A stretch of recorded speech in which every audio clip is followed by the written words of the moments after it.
엔화의 추락이라. 그래서 쌀 때 쟁여두자. 이 말 여러분들은 어떻게 생각하시는지요? 저는 이 말을 이렇게 해석하겠습니다. 엔화가 굉장히 싸지고 있다. 기축통화지만 이게 950원 밑으로도 내려갈 수 있다. 지난번에도 한번 내려갔다. 그러면 950원 밑으로 내려가면요. 이게 100엔에 950원 밑으로 내려가는 거니까 내가 해외여행을 좀 가겠다. 해외인데 일본을 타겟으로 하겠다. 그렇게 생각이 있다면 엔화를 사서 쟁여두자는 이야기 제가 계속하고 있습니다. 게다가 말입니다. 내가 일본 여행을 죽을 때까지 몇 번 갈 것인가. 이 생각을 하고 거기에 필요한 경비를 엔화로 사서 쟁여두면 좋지 않겠느냐. 이 말 제가 여러 번 드렸습니다.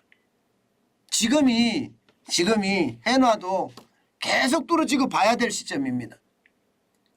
일본 엔화는요. 기축통화입니다. 떨어지겠죠. 나빠지겠죠. 그렇지만 언젠가는 그 지위를 회복할 거라고 저는 보거든요. 게다가 지금 미국이 인플레이션 때문에 답답해서 엔화가 약세가 되는 거 용인을 하고 있지만 계속해서 엔화가 약세되는 거 용인할까요?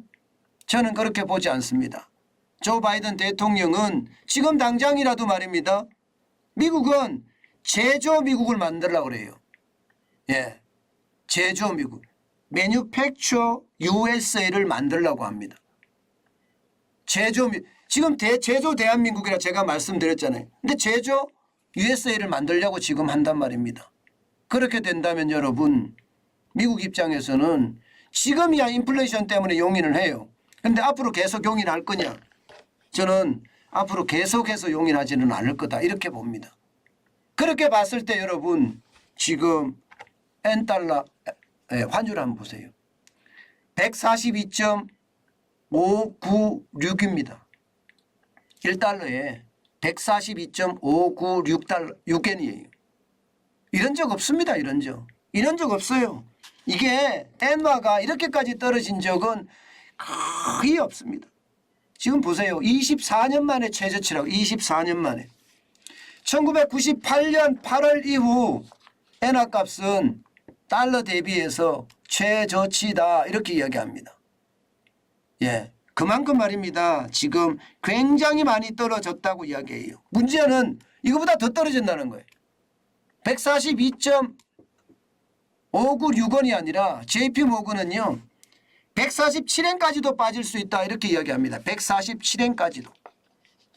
그러면 엔화의 가치가 이게 뭐 슈퍼 엔저라고 이야기하는데 이제는요. 뭐 킹 엔저로 바꿔야 되는 것 아닌가.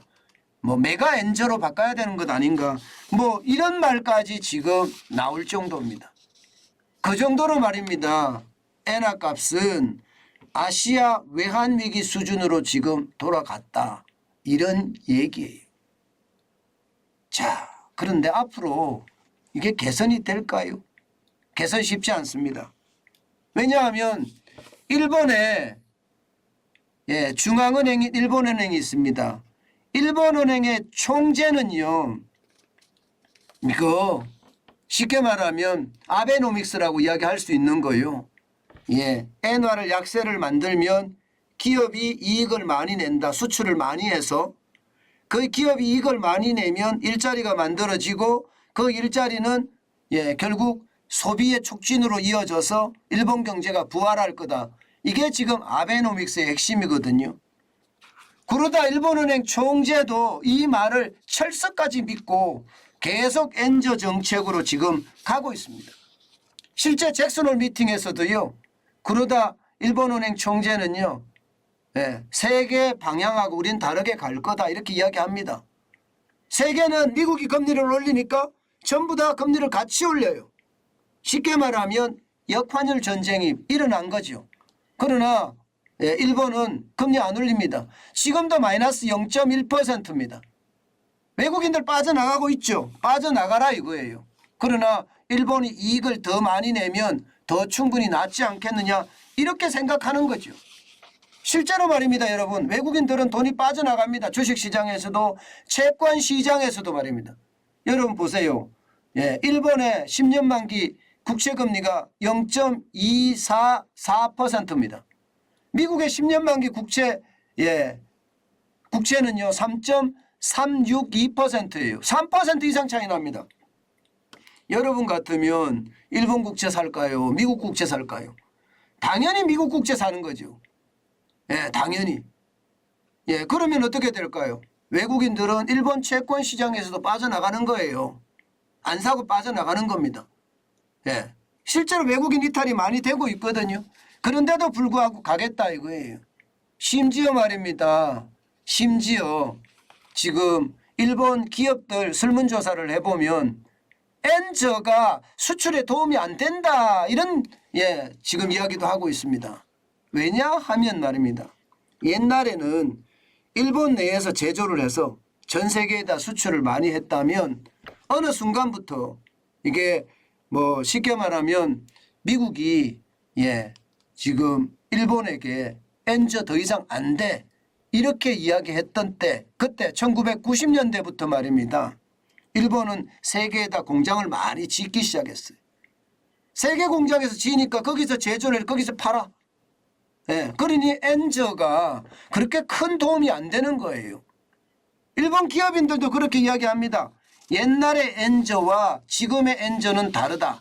20년 전의 엔저는 쉽게 말하면 일본에게 경상이익을 많이 갖다 줬지만 현재는 경상이익이 줄어든다 이거예요. 야마토 정권이 실제 분석한 결과를 보면 말입니다. 2000년에는 엔저가 경상이익의 0.7%를 늘어나는 그런 효과를 가져왔다. 그러나 현재는 기업의 경상이익의 0.4% 올라가는 데 그친다.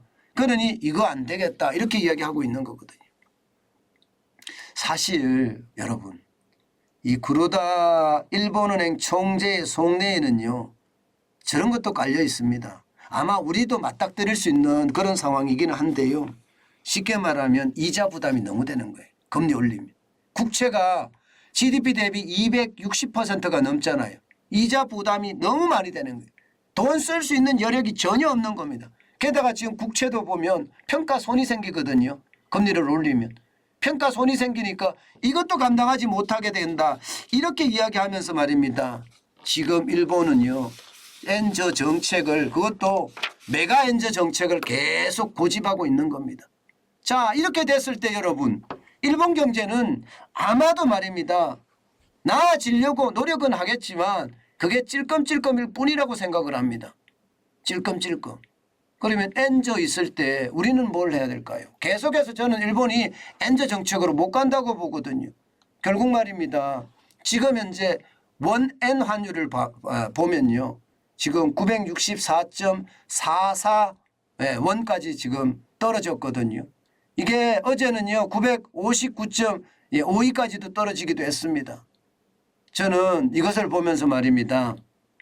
950 밑으로 떨어진다 이러면 일본이 결국은 계속 못 버틸 거예요. 저는 금리를 올릴 거라고 봅니다. 금리를 지금은 마이너스 0.1%지만 어떤 시기든 올릴 수밖에 없는 상황으로 가지 않겠느냐. 저는 그런 예상도 해보거든요. 금리를 내리지 않으면 다른 정책을 쓰겠죠. 양적 긴축을 하겠죠. 뭔가 시장에서 풀린 돈을 좀 끌어들이는 그런 역할을 어떤 시기든 할 거예요. 게다가 구로다 일본은행 총재의 임기가 내년 4월까지입니다. 4월까지 가면 그다음부터는 달라질 수도 있는 겁니다. 저는 그래서 950 밑으로 떨어지면 사는 게 좋다. 옛날에는 제가 1000 밑으로 떨어져도 사는 게 좋다 했거든요. 기왕 좋은 거 950 밑으로 내려가면 사서 쟁여두는 건 어떨까. 그래서 일본 여행비로 사용하면 어떨까. 그 이야기 다시 한번 합니다. 여러분 지금 시장은요. 기회가 있어요. 기회가 없는 게 아닙니다. 여기저기 기회가 있으니까 그런 기회를 우리가 착착 잡아야 됩니다. 그래야지 굉장히 중요한 우리만의 어떤 집단 지성의 결과물을 만들어내는 거죠.